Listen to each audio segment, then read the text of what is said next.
Hi guys, it's Chris calling. Good morning, good afternoon, good evening, wherever you are in the world. Hello and welcome back to my channel. If you guys have returned since my last video, thank you very much. And if you guys are new here, please don't forget to hit that like and subscribe button so you don't miss any of my upcoming videos. In today's video, we are going to discuss the possible participating countries of Eurovision 2025. Are they in or are they out? So countries normally have through midway September to decide whether or not they're going to participate in the forthcoming Eurovision. I think last year it was around the 15th of September. So from what I understand, there's a specific deadline for countries to confirm their participation. And if they don't do it by that date, then they incur quite a heavy financial penalty. So I would imagine most countries will be confirmed by this time in a month, which is really exciting actually. Eurovision in Switzerland next year already feels closer than ever, and I couldn't be more excited. At this year's Eurovision Song Contest in Malmö, Sweden, we had a total of 37 entries, and today, which is the 16th of August 2024, we currently have 24 entries who are confirmed for Eurovision 2025. Okay guys, so the following countries have confirmed their participation for next year's contest, and it is Albania, Austria, Azerbaijan, Belgium, Cyprus, Denmark, Finland, France, Germany, Israel, Italy, Latvia, Lithuania, Luxembourg, Malta, Montenegro, we'll go into that one later, Norway, Portugal, San Marino, Serbia, Spain, Sweden, Switzerland the host, and the United Kingdom. Like I say guys, this is just the provisional list of countries who have either confirmed that they're going to be running a national final series next year, or they're going to be internally selecting. So these are the confirmed countries up to now. Like I say, tomorrow, in the next couple of weeks, I'm sure we will have more countries to add to that list. Okay, so next we're going to go on to unconfirmed countries. So the first two that I automatically notice aren't in this list, who are commonly in the lineup, is Armenia and Georgia, the other two Caucasus countries. Now, there's been no discussion as to why they wouldn't participate in the future. They had really successful years this year, with Ladaniva and, of course, Nutsa Buzalads both making it through to the final. So I'm pretty sure that we'll see Armenia and Georgia confirming their participation for next year's contest in the next few weeks. So another country that I didn't mention in that list of 24 is Slovenia. So Slovenia are not confirmed yet, but there's been some talks and reports that they will be reverting back to a national final next year. Over the last 2 years, I think at least, they've been choosing their entries internally. Of course, we had Joker out back in 2023, and the Amazing Raven this year in Malmö. According to a few reports, the editor at the Slovenian broadcaster RTV Slow has confirmed that they will be reverting back to the national final for next year's contest. So I'm actually looking forward to seeing that Slovenian national final, being able to watch that competition and see more of what the Slovenian music scene has to offer. Hey guys, Chris calling from the future here. One country I forgot to mention in the filming of this video is Ireland, of course. Ireland are unconfirmed at the moment because they are currently deciding whether or not to stay with their Late Late Show format, which is a popular show over in Ireland, or whether to create their own national final so that they would have something dedicated to Eurovision, which would be cool. But yeah, they've used the Late Late Show for quite a while now, which is kind of like a national final style of doing it. So we will just have to see. But I expect Ireland will be confirming their participation in the next couple of weeks.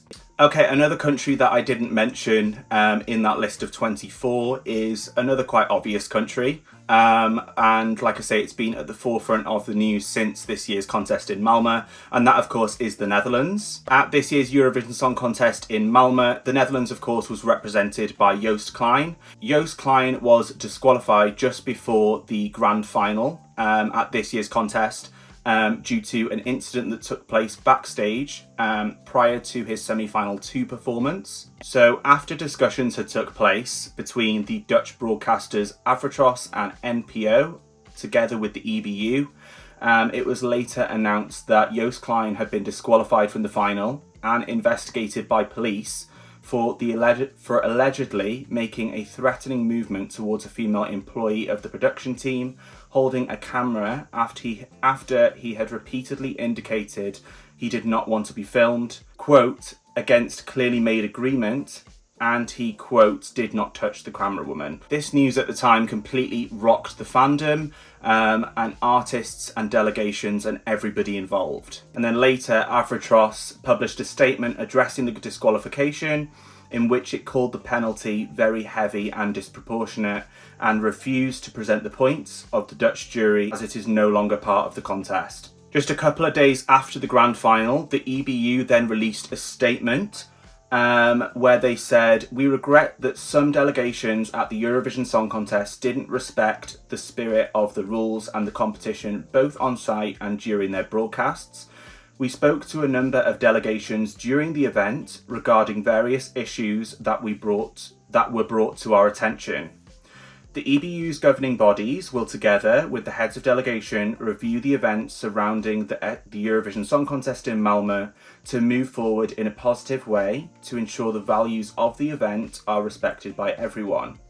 Individual cases will be discussed by the event's governing body, the Eurovision Song Contest reference group made up of representatives from participating broadcasters at its next meeting." So following these events, and despite calls for Martin Osterdahl, the executive supervisor of the Eurovision Song Contest, to step down after all these events, at the start of last month in July, the EBU then released another statement saying that Martin Osterdahl will remain as executive supervisor for Eurovision 2025, and they welcome new changes to the leadership team. Although Martin Osterdahl is staying in the role of executive supervisor, there has been a change around with some of the leadership team. So, in an interview with Swedish radio, EBU media director Jean-Philippe de Tender confirmed that Martin Osterdahl stays as executive supervisor.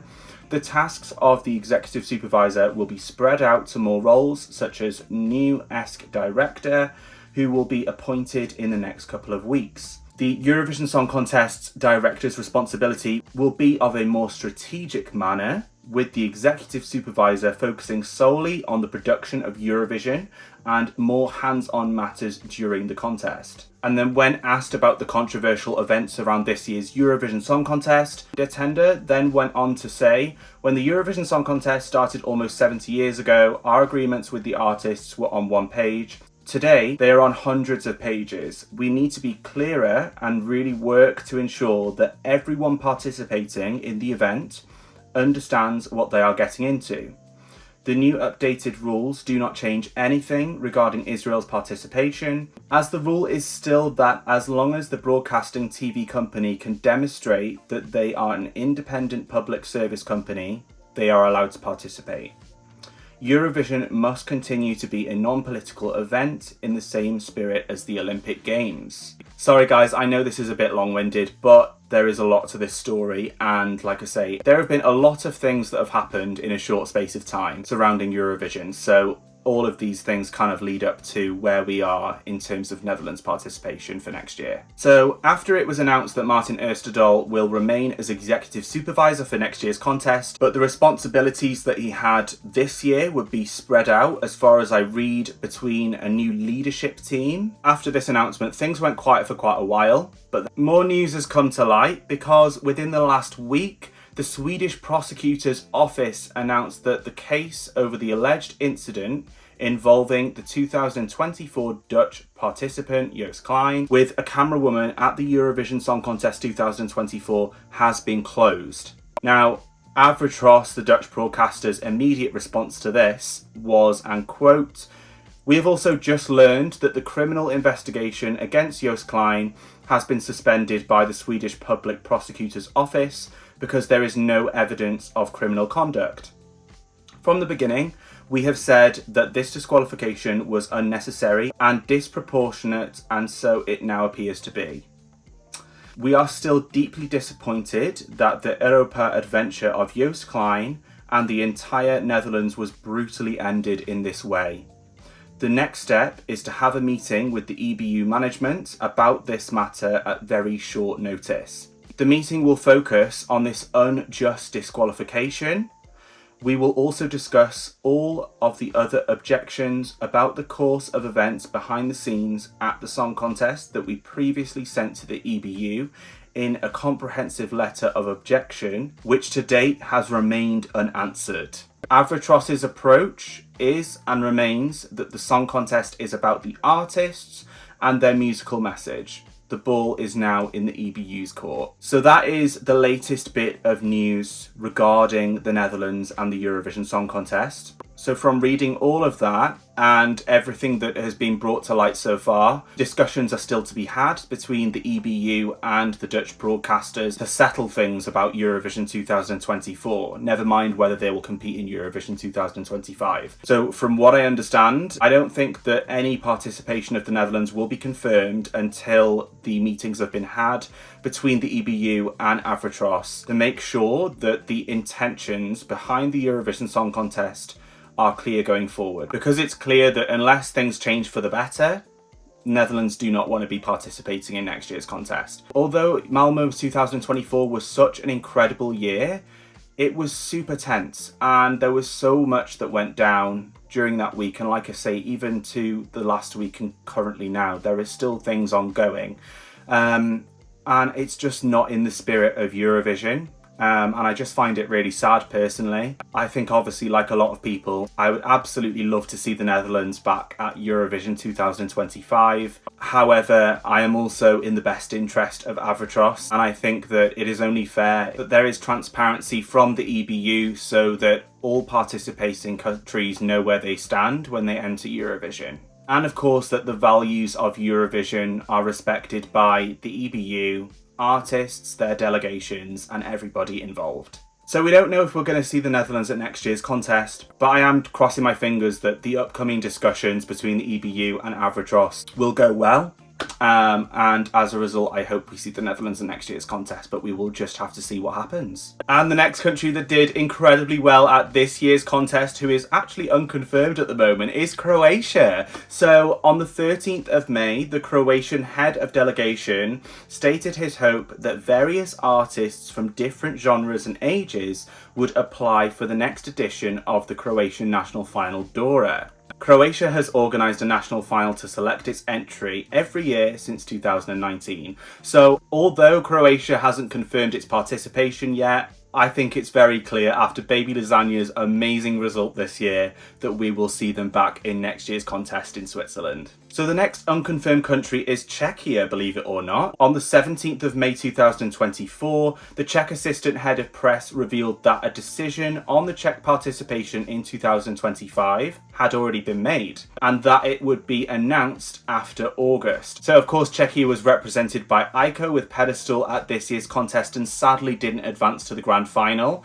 So any delay in announcement, I guess, would come from whether they are considering to do either a national final again, ESCZ, or whether they will change things up and internally select. We will just have to see what happens. But I would be very surprised if we don't see Czechia at Eurovision 2025, and I can't wait to see what they bring next. So next we're going to move on to countries who have either never participated in Eurovision or countries that have not participated for quite a few years, who I would love to see make a comeback. One country that has never competed in Eurovision that I would love to see sometime in the future is Kosovo. Okay, so the reason I bring Kosovo up is because there's been some recent news recently where they've showed a lot of interest in wanting to participate in Eurovision 2025. Kosovo broadcaster RTK actually sent a request to the EBU, almost like requesting an invitation to the Eurovision Song Contest, a bit like Australia did back in 2014-15 time.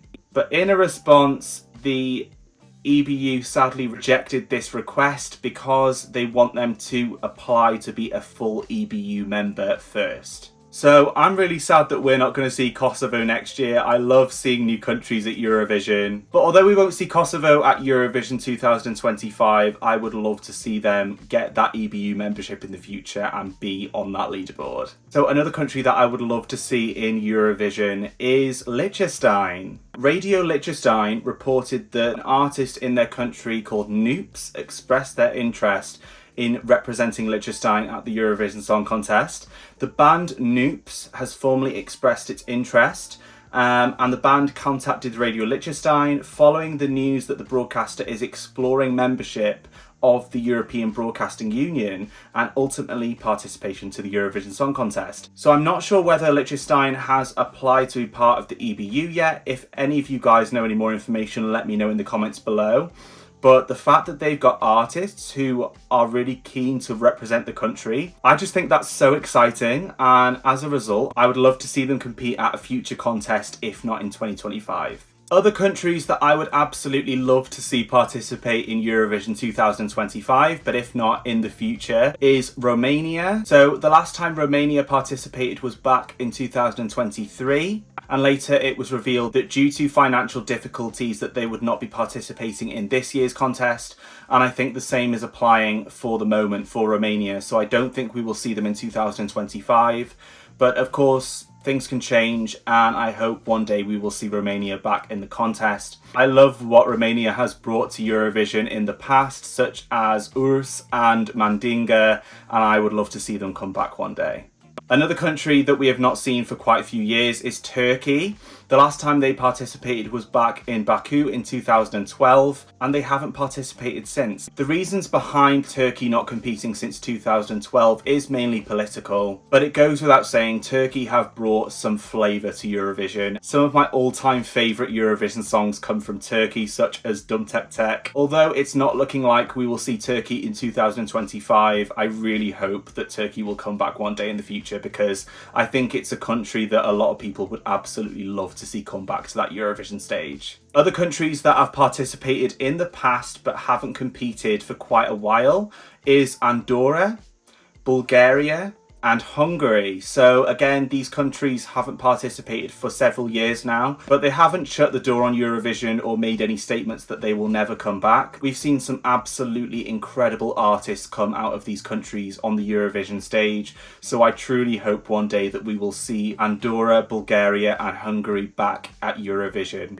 Another country that hasn't participated in Eurovision for a couple of years now is North Macedonia. So the Balkan nation withdrew back in 2023, citing financial constraints. This year, the decision to decline participation came from the North Macedonian broadcaster MRT's plan to instead focus on two significant jubilees in the nation's broadcasting history. These are the 80th anniversary of Macedonian radio and the 60th anniversary of Macedonian television. Although North Macedonia didn't compete in this year's contest, they've still broadcasted it, so it sounds like they've left the door open to hopefully come back in the future, and I would love to see North Macedonia in Eurovision 2025. And on a sadder note, we have another confirmed non-participant for 2025, and that is Slovakia. Unfortunately, they won't be participating next year due to budget cuts in the broadcaster. That was announced at the start of April this year, so that kind of has put their participation chances into jeopardy. But again, I would absolutely love to see Slovakia back in the contest. One of my favourite Slovakian entries was back in 2010, and that was Christina with her song Hore Hroni. I absolutely love that kind of music, so I'm really hoping that one day we will see Slovakia back at Eurovision. Maybe not next year, but hopefully in the future. Another country that hasn't participated for quite a while is Bosnia and Herzegovina. Now, back in 2016, it was revealed that the Bosnian broadcaster BHRT owed the EBU 6 million Swiss francs in unpaid fees. As a result, it was faced the threat of removal from the EBU. So Bosnia and Herzegovina are still a current member of the EBU. Having this much to repay back ultimately didn't make sense for them to keep on chipping into that, participating each year. It's such a shame though, because I absolutely love the entries that we've seen in the past from Bosnia and Herzegovina. Not to mention Harry Matahari with Layla back in 2006. That is one of my all-time favourites. I absolutely love the vibe that Bosnia brought to Eurovision when they were in it. So I hope that this debt can eventually be repaid, or something to be settled so that we can have Bosnia back in the contest, because they bring a lot to that Eurovision stage. And I think the Eurovision community overall really missed Bosnia and Herzegovina in this contest. And one country that I almost forgot to come back to, but I haven't forgot, is Montenegro. And that is because in the last couple of days, Montenegro have revealed that they will be coming back to Eurovision in 2025. Amazing news. So happy to see them come back. It's been announced that they're going to have a new national final called Montesong 2025, and I cannot wait to see the Montenegrin talent that we're going to get next year. I'm hoping that Montenegro are going to come back with a bang and have some record-breaking results at next year's contest. The last time Montenegro participated was back in 2022, so it's so great to see the desire to want to participate in Eurovision is still there for them, and we can't wait to see them come back. So there we have it, guys. That is the list of confirmed and unconfirmed countries of Eurovision 2025. But that's all I have to report on. I want to know what you guys think. What do you think of the current list of participating countries for Eurovision 2025? Which countries are you expecting to reveal their participation for next year's contest within the next month? And are there any new countries that have never participated in the contest that you would love to see on that Eurovision stage? Let me know in the comments below. As always, guys, thank you so much for tuning into this video. If you haven't already, please hit that like and subscribe button so you don't miss any of my upcoming videos. And I will really look forward to seeing you all next time. Bye, guys.